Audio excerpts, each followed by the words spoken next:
Can you hear me? I pray that my words reach you like a thread of light in the dark before it's too late. The path you are walking is treacherous. You will soon reach a point of no return. It's just a matter of time. Mark 13:22. Beware of false light.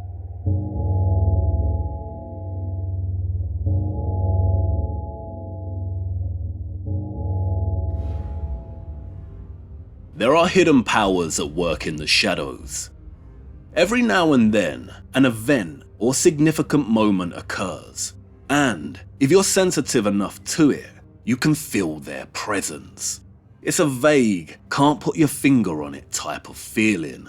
The very same feeling you had when you watched Notre Dame burn. This was no accident. The history books tell of secret societies and the so-called initiated, Freemasons, Rosicrucians, the Bavarian Illuminati, Neo-Templars. They've all held considerable power at some point in time, and it might appear that these secret societies are the very shadows you feel in moments like this. Some societies might even think of themselves as these shadows, but they are not. There are forces much higher than any known secret society. The adept of both the dark and the light. And they've always remained anonymous, always, beyond reach. The real children of Solomon.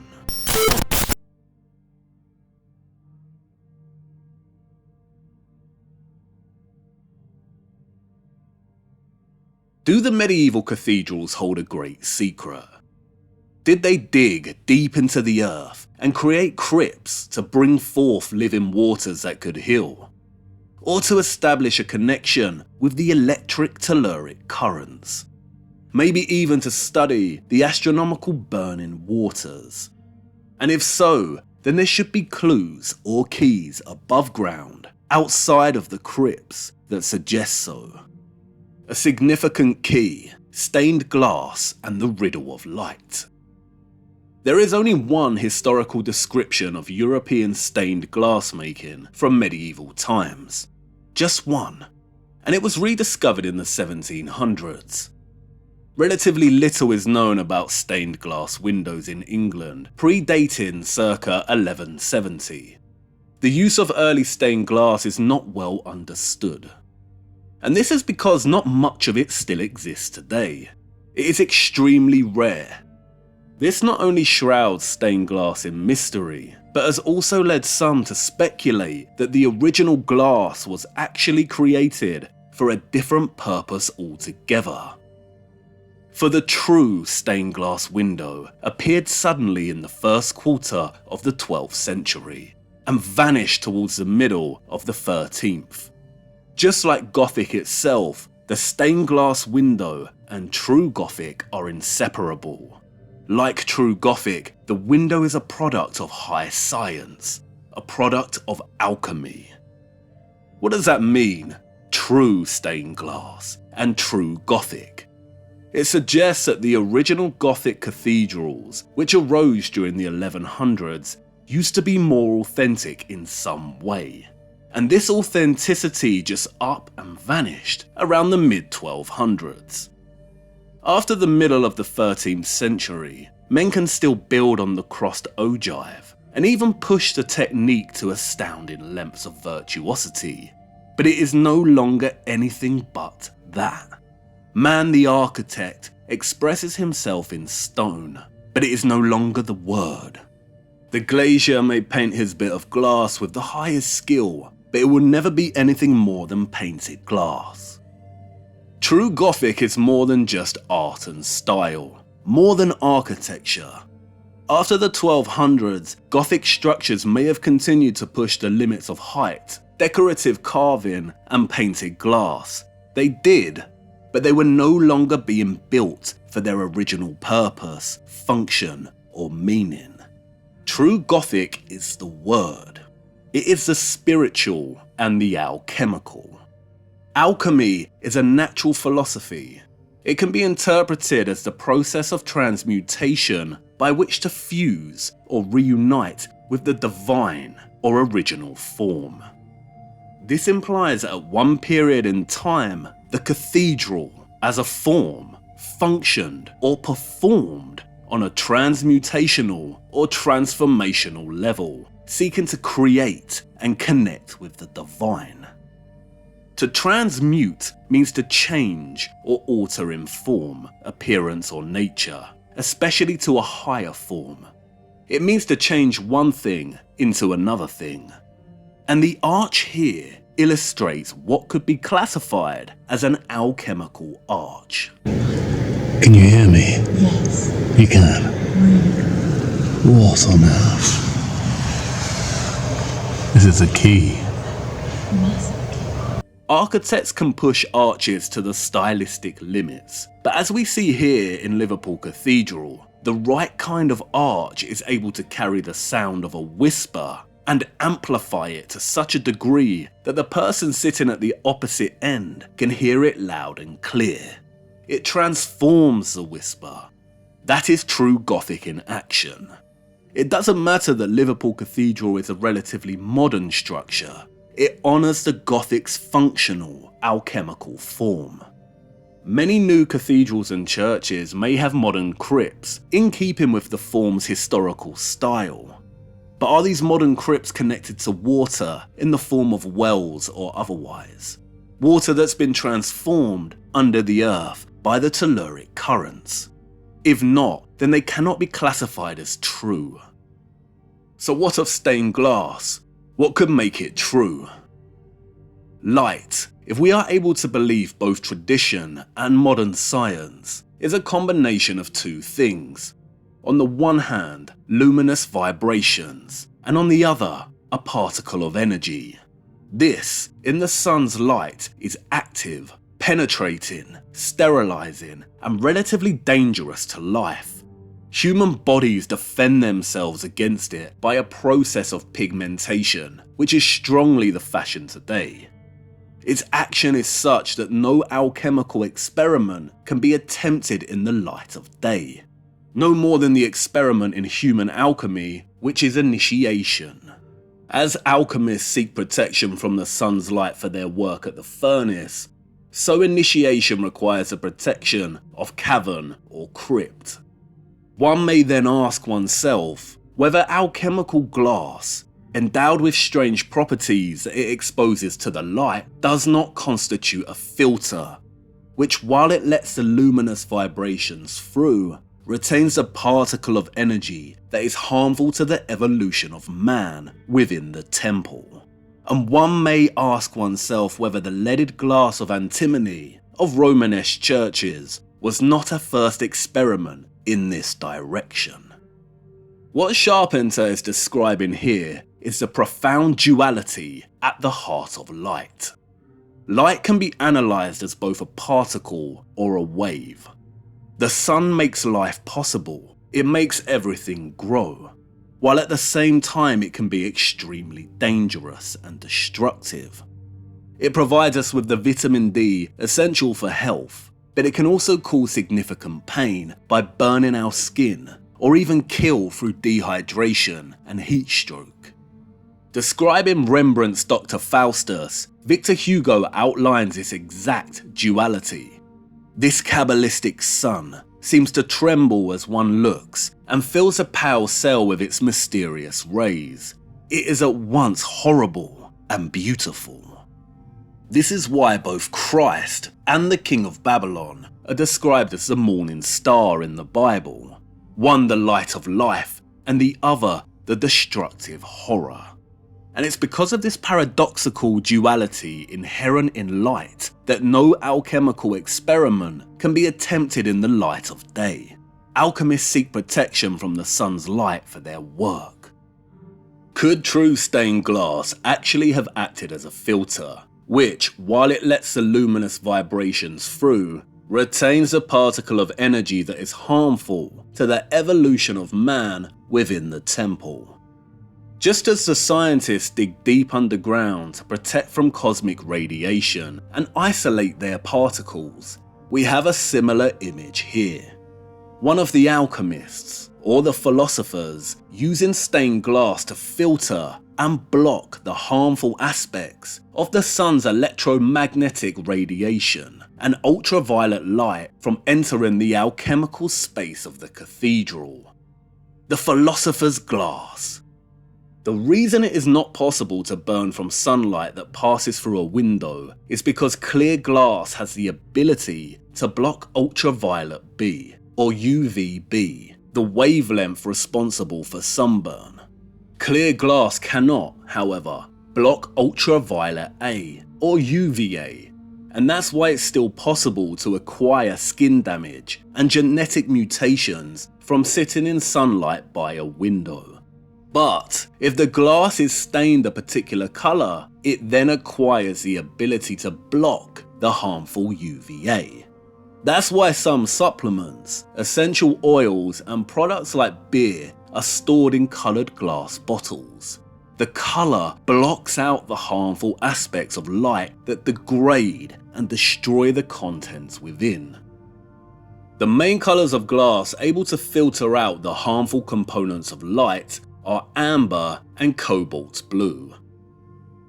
Chartres' infamous stained glass is cobalt blue. One may ask oneself whether the leaded glass of antimony of Romanesque churches was not a first experiment in this direction. Glass of antimony, or vitrum antimony, is a glass made from a preparation of antimony trioxide. It produces a brilliant yellow-red or amber-coloured glass.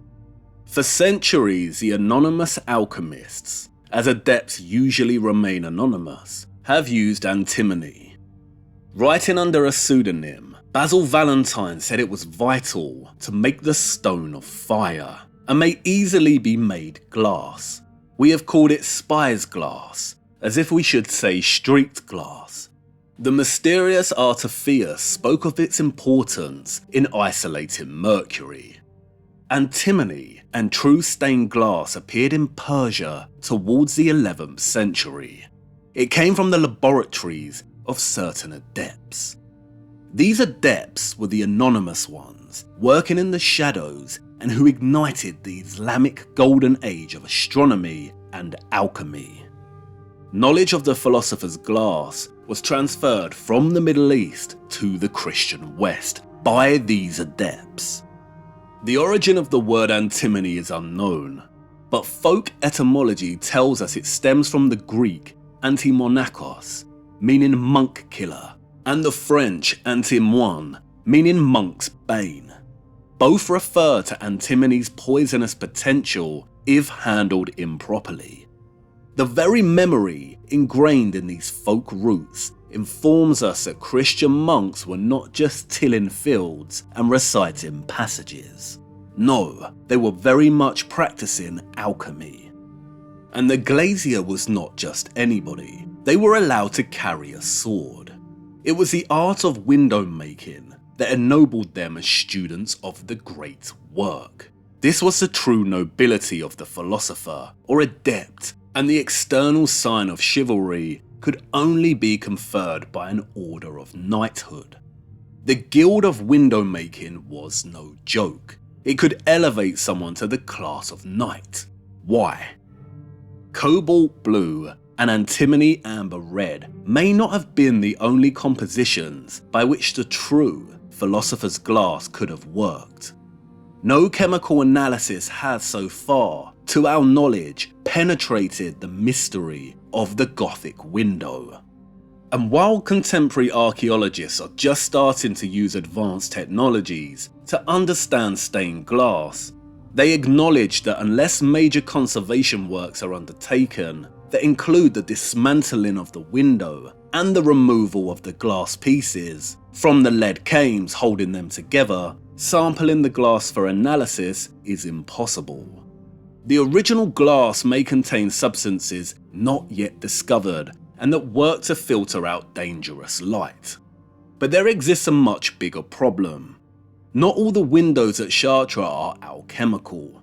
A good part of them were destroyed, notably those high up in the choir, by a bishop who wished to be seen in full daylight.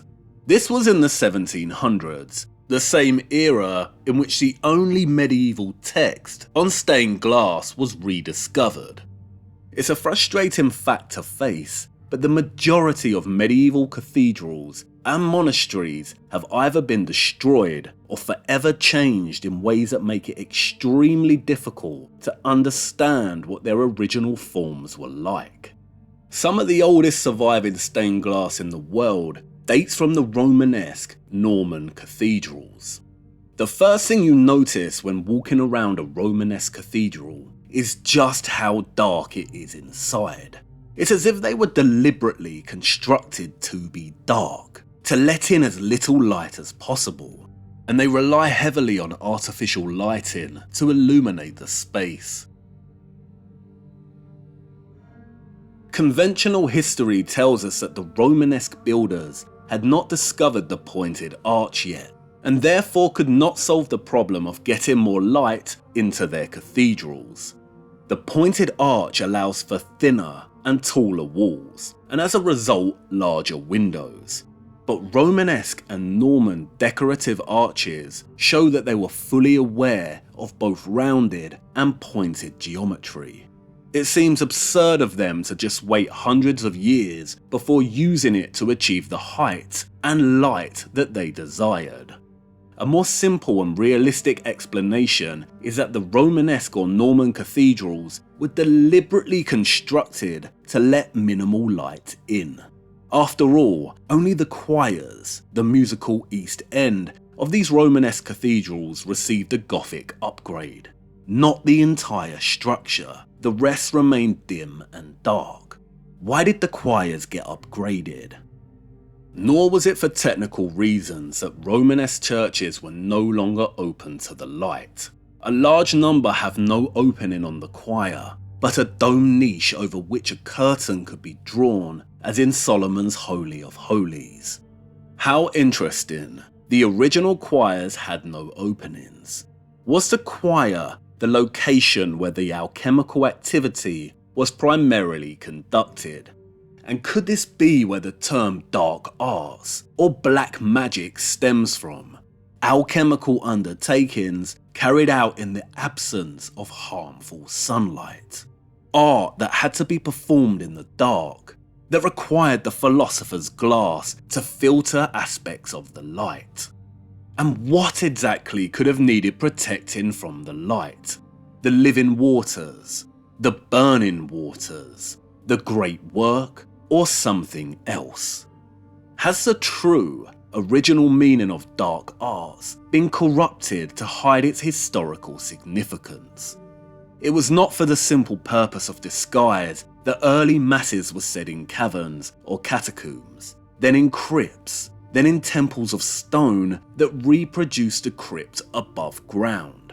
This was done in all religions anterior to Christianity. The Greek mysteries were enacted at night. Unlike the Gothic, Romanesque Norman windows are very small. The oldest stained glass in cathedrals is the Romanesque glass. It features a lot of blues, reds, and ambers. Chartres blue is also termed Romanesque blue.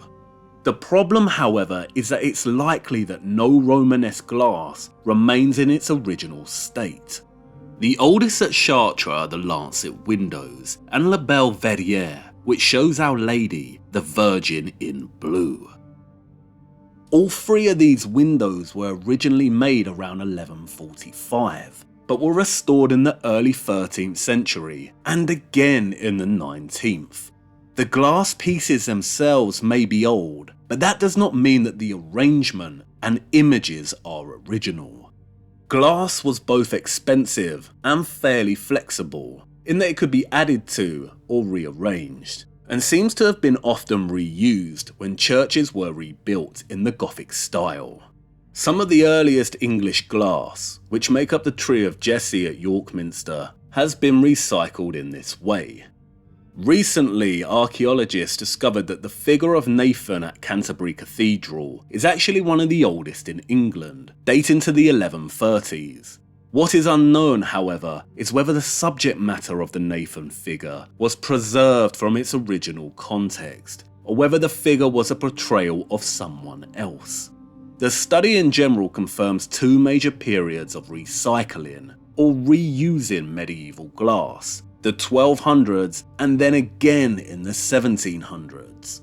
Some individual pieces may be the original Philosopher's glass from the true Gothic or Romanesque, but the images and arrangements are certainly not original. As the 1200s unfolded, the original glass was reused and continued to be recycled in the centuries that followed. It's interesting, isn't it, that Romanesque carving doesn't overemphasize religious iconography, but features bold, geometric patterns, zigzag chevrons reminiscent of electricity, and naturalistic, almost pagan-like images that recall the way the natural world is continually transforming and transmuting. Did the original glass contain similar imagery?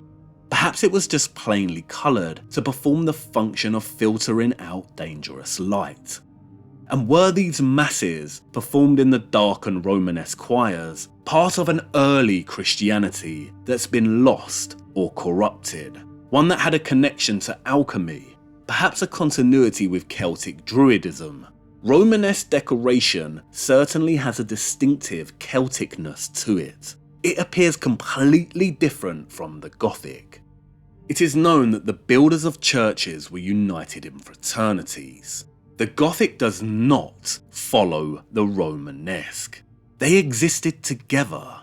The Romanesque builders carried on with their Romanesque, while the Gothic builders erected their Gothic. And the two schools did not mix, though both systems sprang from the same desire, namely, to make use of Earth Mother's gift, the telluric current at a given place. If the schools did not mix, then how did Romanesque glass end up in the Gothic cathedrals? Why were pretty much all Romanesque choirs rebuilt in the Gothic style? Could this be the lie? What scholars call transitional, the Romanesque being replaced by the Gothic? What if it wasn't transitional at all? What if there were two fraternities, two guilds, that ended up at war? Could there have been two forms of dominant Christianity during the 1100s, and one has been erased from history because it lost? What if this is not transitional at all? What if this is the stamp, the bloody mark of the winner? The Gothic asserting its power, its dominance, and victory over its Romanesque enemy. And now we've reached the next door. But before we move on, the anonymous adepts, the real children of Solomon. At some point in history, an intentional schism occurred within the children of Solomon, resulting in two factions perpetually at war with one another, the dark and the light. Just like the paradoxical duality at the heart of light, the sun's ability to promote health and then harm, there are also those that create and those that destroy, the good and the bad. But whether good or bad, fundamentally they are both light. Like the chessboard, the pieces of either player are both the same. They are equal. The only difference is in their opposition, the black and the white. All secret societies worship the light. Why? Because it provides the perfect cover for the real children of Solomon to wage their war in secret. And it's through this war that the Trinity of light is accomplished. The sun makes life possible, but it has the ability to destroy that life too. And it's in this destruction that reproduction or regeneration occurs. After several years, the forest's fertility has declined, and it is full of harmful weeds. But the ashes of the fire that ravages and burns it to the ground restores its lost fertility. It grows back stronger and more fruitful. Growth, destruction, and reproduction. The Trinity of light. If there were two fraternities, two guilds, two Christianities at war with one another, then the children of Solomon were responsible. Do the cathedrals themselves, and the scars upon them, tell the story of this war? Come, let's go. The next door awaits.